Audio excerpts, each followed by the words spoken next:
একটা চাকরির জন্য শহীদুল গাজীকে আমার মা 5,000 টাকা দিয়েছে, ঠিক আছে, অনেক দিন আগে।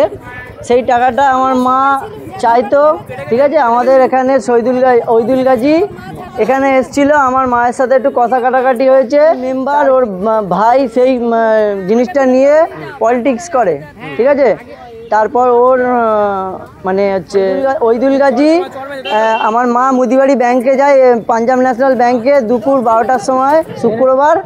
আমার মাকে তর্কতর্কি হতে গিয়ে আমার মাকে ওইদুল গাজী খুব মার মেরেছে। আমার মা শহীদুল গাজীকে জানাতে গিয়েছে, শহীদুল গাজী আমার মাকে ধরে ওইরকম মেরেছে। আমার মার বিভিন্ন গোপনীয় জায়গায়ও মেরেছে, লাথি ঘুষি সবই মেরেছে।